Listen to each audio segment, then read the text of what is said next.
Good evening मेरे प्यारे बच्चों। मैं आशुतोष शर्मा, आपका आशु अंकल, कहानियों के एक नए अद्भुत संसार में आपका स्वागत करता हूं, अभिनंदन करता हूं। बच्चों, आज हम आपके लिए लेकर आए हैं एक नई बड़ी सुंदर सी कहानी जिसका शीर्षक है मूर्तिमान परोपकार। आशा करता हूं आपको बहुत पसंद आएगी। एक बड़ा गंदा आदमी था। मैली धोती, फटा हुआ कुर्ता उसका परिधान था। सिर पर कपड़ों की एक पुरानी गोल टोपी लगाता था जिसमें एक सुराख भी था। उसकी कमर कमान बन गई थी, कमान यानी झुक गई थी। बाल चांदी और मुंह वेदांती, चेहरे पर झुर्रियां थी। दो भूरी आंखें गहरे गड्ढों में से झांकती थी। उसके शरीर की हड्डियां और नसें उभरी हुई थी। कहीं कहीं मांस सिकुड़कर लटक गया था।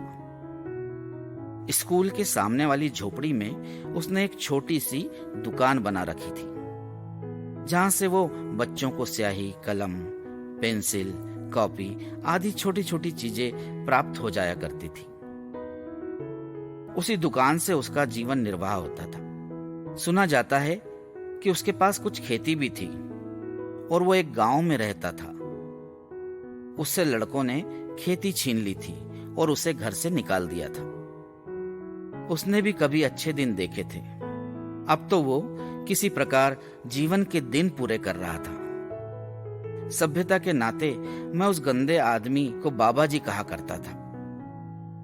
वास्तव में मुझे उसकी सूरत से, उसकी चाल ढाल और उसकी बोलचाल से अत्यंत घृणा थी। हाथ में एक चिलम लिए जिसमें एक छोटा सा चिमटा बंधा रहता था। शाम को वो धीरे धीरे चलता हुआ मेरे पास स्कूल में आता था। तब मैं अपने मन में उसे कई दर्जन गालियां दिया करता था। कई बार मैं ऐसी हरकतें करता जिससे वो स्कूल के चबूतरे पर बैठकर चिलम पीना और खांसना छोड़ दे। मैं नहीं चाहता था वो मेरे पास आया करे। जब वो आकर बैठता तब मैं उठकर अक्सर टहलने लग जाता था।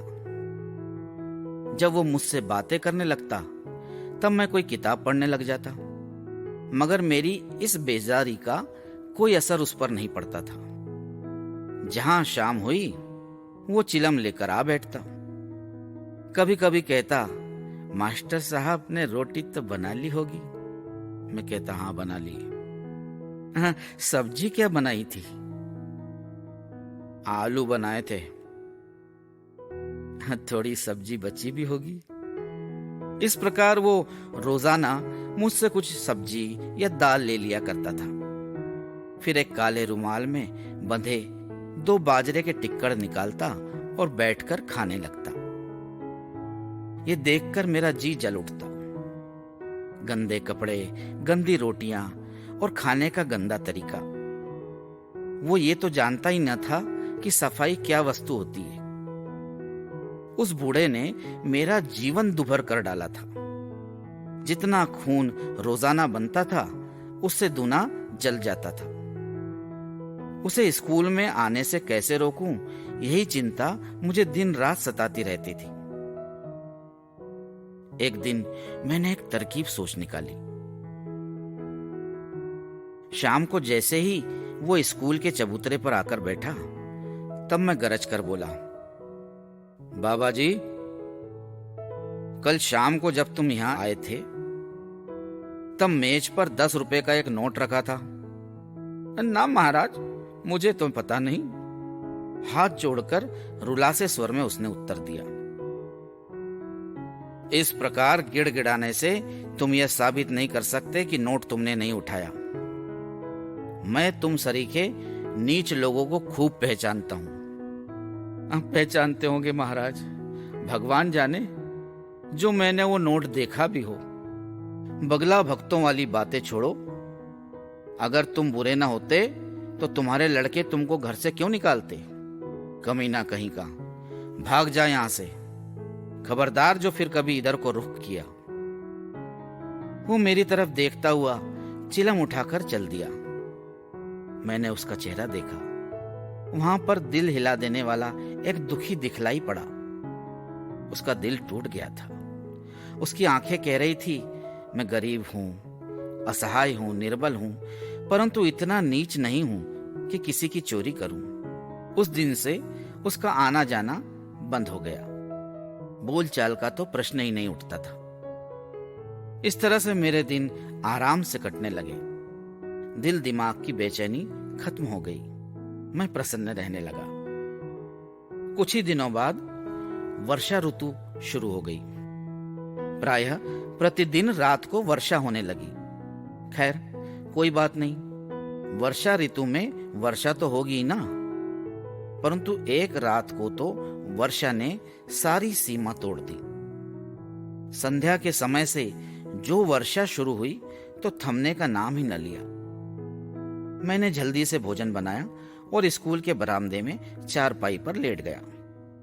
नींद नहीं आ रही थी। 3 घंटे बीत गए, परंतु वर्षा समाप्त न हुई। न मालूम क्यों आज पहली बार मुझे भय लगा। वर्षा के शोर के अतिरिक्त कोई आवाज नहीं आ रही थी। उस स्कूल से गांव आधा मील दूर था। न तो किसी आदमी की आवाज सुनाई पड़ती थी, न कोई रोशनी। कुत्ते भी नहीं भौंक रहे थे। चारों ओर घोर सन्नाटा छाया हुआ था। झिंगुरों की झांझ बज रही थी, मेंढकों का तबला बज रहा था और बरसात झमाझम झमाझम नाच रही थी। केवल बाबा जी की झोपड़ी अवश्य सामने थी, परंतु शायद वो भी सवेरे सो गया था। खांसने की आवाज भी नहीं आ रही थी। मुझे जो भय का वातावरण घेरे हुए था वो अकारण न था। थोड़ी देर बाद जब मैं लघु शंका के लिए चारपाई से नीचे उतरा तो मेरी तो चीख ही निकल गई। मैं उछलकर चारपाई पर जा बैठा। मेरा हृदय जोर जोर से धक धक धक करने लगा। देखा तो चारपाई के नीचे एक सांप लेटा हुआ था। मैंने तकिए के नीचे से माचिस निकाली। वह सर्दी खा गई थी। कई तीलियां रगड़ी, परंतु वो नहीं जली। लाचारी से मैंने जोर से दूसरी चीख मारी। शायद बाबा जी ने सुनी हो, परंतु वो बेचारा मेरी सहायता के लिए क्यों आने लगा? मरता क्या न करता। मैंने भगवान का नाम लिया। हिम्मत बांधकर चारपाई के सिरहाने से उतरकर कमरे में गया। बक्से में से नई माचिस निकाली और लालटेन जलाई। एक हाथ में लाठी, दूसरे हाथ में लालटेन लेकर बाहर निकला, परंतु सांप गायब था। मैं लालटेन फर्श पर रखकर चारपाई पर बैठ गया, परंतु भय के कारण हृदय कांप रहा था। उधर वर्षा ने और भी जोर पकड़ रखा था। क्षण क्षण में बिजली चमक रही थी। बादल भी खूब गरज रहे थे। अंत में सोच विचार कर शर्म को एक तरफ रख लालटेन उठाई और लाठी लिए हुए बाबा जी की झोपड़ी के सामने जा खड़ा हुआ। मैंने धीरे से पुकारा, बाबा जी, परंतु कोई उत्तर न मिला। बाबा जी, बाबा जी, लगातार जोर से मैंने दूसरी और तीसरी बार आवाज लगाई। शायद बाबा जी गहरी नींद में सो रहे थे। फिर मुझे ये भी विचार आया कि कहीं किसी सांप ने उन्हें न काट खाया हो। जमीन पर सोता था बेचारा, परंतु यह असंभव था क्योंकि वो एक माना हुआ सपेरा था। तब मैंने जोर से झोपड़ी का दरवाजा खटखटाया। अंदर से आवाज आई, कौन है? मैंने कहा, मैं हूं मास्टर जी। कौन? हाँ, क्या बात है? बाहर आकर वो बोला, मुझे वहां डर लगता है, तुम वहां चलो। कहां चलूं? स्कूल में। क्यों? अभी अभी एक भयानक सांप मेरी चारपाई के नीचे लेटा था। ना महाराज, मैं स्कूल नहीं जाता। मैं तो चोर हूं ना। बाबा जी, वो बात और थी। मुझे मुसीबत से बचाओ। चले जाओ यहां से, उसने गरज कर कहा। मैं निराश होकर लौट चला। मुझे बाबा जी पर बड़ा क्रोध आ रहा था। सहसा वह बोला, मास्टर जी जरा सुनो तो। मैंने सोचा दयालु भगवान ने उसके दिल में दया भर दी। मैं लौटकर उसके पास जा खड़ा हुआ। वो बोला, कितना बड़ा सांप है? होगा कोई 2 गज लंबा। यूं कहकर उसने मुंह फेर लिया। हूं क्या बाबा जी? मैंने नम्रता से पूछा।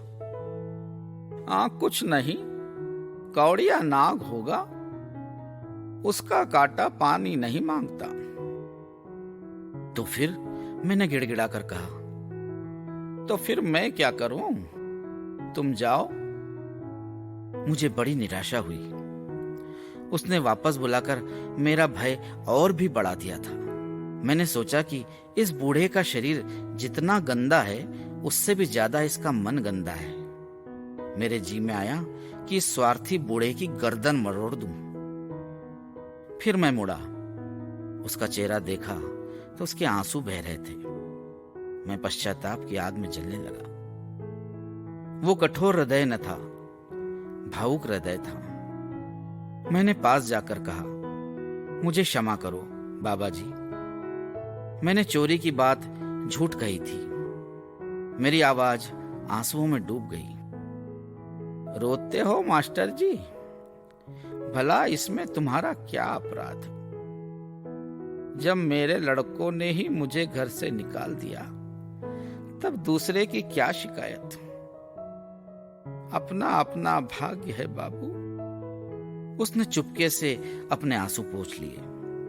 नहीं बाबा जी, मैं बड़ा पापी हूं। मेरी हिचक सी बंध गई। पागल हो गए हो मास्टर जी? वह बातें करता हुआ मेरे साथ स्कूल आ गया। काफी देर तक बैठा बैठा मुझे सांपों के किस्से सुनाता रहा। अंत में वो बोला, कितना ही जहरीला सांप हो, मैं उसे हाथ से पकड़ सकता हूं। तो सांप काटने का मंत्र भी है आपके पास? मंत्र होता तो है मास्टर जी, परंतु मुझे मालूम नहीं। मैं तो मुंह से चूसकर जहर बाहर निकाल देता हूं। मुंह से? और जहर तुम पर असर नहीं करता? बाबा जी ने हंसकर उत्तर दिया, असर अवश्य करता है बाबू, परंतु उसके लिए मेरे पास एक दवा है। झोपड़ी में एक काली सी बोतल रखी है, उसमें एक बूटी का अर्क भरा है। जहर चूसकर उसे थूक देता हूं और उस अर्क से तुरंत 2 कुल्ले कर डालता हूं, फिर कोई असर नहीं होता। जब मैं किसी का जहर खींचने जाता हूं तब वह काली बोतल साथ ले जाता हूं। बातें करते ही करते बाबा जी वहीं फर्श पर लेट गए और तुरंत सो गए। उनकी नाक बजने लगी, परंतु मुझे नींद कहां। चारपाई पर करवटें बदलते बदलते काफी देर हो गई थी। मुझे प्यास लगाई। पानी का घड़ा कमरे के अंदर था। सांप के डर से एक बार फिर कलेजा कांप गया, लेकिन यह सोचकर साहस बंधा कि बाबा जी तो पास ही हैं। मैं पानी पीने के लिए उठा। चारपाई से उतरकर जूता पहना, लेकिन यह क्या, पैर पर मानो किसी ने जलता हुआ अंगारा रख दिया। उसी सांप ने कहीं से आकर मेरे पैर में जोर से डस लिया था। मेरी आत्मा ने कहा, तुमने चोरी का मिथ्या है ना, झूठा आरोप लगाकर बाबा जी का दिल बेकार दुखाया था। उसका बदला महामाया ने ले लिया। दिल दुखाने की सजा बड़ी भयानक होती है, क्योंकि दिल में दिलदार का निवास होता है। इसके बाद मैं बेहोश हो गया। जब मैं होश आया तो देखा कि धूप फैल रही है। आकाश साफ था। मेरे आसपास स्कूली बच्चों का और कुछ किसानों का जमावड़ा था। स्कूल के आसपास जिनके खेत थे वे किसान लोग जमा थे। मेरा सिर घूम रहा था। निर्बलता के कारण उठा नहीं जाता था। पैर में अब भी कुछ जलन हो रही थी। मैंने किसानों से पूछा, बाबा जी कहाँ हैं? बाबा जी भगवान के पास पहुंच गए, एक किसान बोला। कैसे? क्या हुआ? मैंने अकचा कर पूछा। वो किसान कहने लगा, सुबह जब लड़के स्कूल आ रहे थे तो उनकी लाश झोपड़ियों के पास पड़ी मिली। जहर से सारा शरीर नीला पड़ गया था। जीभ सूजकर बाहर निकल आई थी। मालूम होता है कि रात में आपको सांप ने काटा था। बाबा जी ने जहर खींच लिया, परंतु दवा की बोतल झोपड़ी में थी। वहां तक जाते जाते जहर अपना काम कर गया। बेशक मुझे सांप ने काटा था, लेकिन उनको चाहिए था कि बोतल ले आकर जहर खींचते। मैंने कहा, तब तक तो आप भी मर जाते मास्टर जी। वही किसान बोला। मैं फिर बेहोश हो गया। मैंने बाबा जी की लाश जलाई, उस स्थान पर पक्का चबूतरा बनवा दिया और वहां एक पत्थर लगवा दिया जिस पर लिखा था, मूर्तिमान परोपकार बाबा जी। जिन पर मैंने झूठी चोरी लगाई थी, पर जिन्होंने मेरे पैर का जहर खींचकर अपने प्राण दे दिए, इसे बलिदान की पराकाष्ठा कह सकते हैं। परमात्मा उनकी आत्मा को शांति दे। किसी का शरीर गंदा देखकर यह नहीं सोचना चाहिए कि उसका हृदय भी गंदा होगा। मास्टर जी। तो मेरे प्यारे बच्चों, ये थी आज की हमारी कहानी। ये कहानी आपको कैसी लगी और इस कहानी से आपको क्या शिक्षा मिलती है, इसके बारे में हमें व्हाट्सएप नंबर 8305111010, मैं रिपीट करता हूँ, 8305111010 पर जरूर बताएं। इसे शेयर करें और हमारे चैनल को सब्सक्राइब करें। सही उत्तर भेजने वालों के नाम कंप्यूटर द्वारा रेंडमली सिलेक्ट किए जाएंगे और उन्हें मिलेगा एक सरप्राइज गिफ्ट। तो आज की कहानी में बस इतना ही। आपसे विदा लेता हूँ। आपका आशु अंकल। धन्यवाद। जय हिंद। शुभ रात्रि।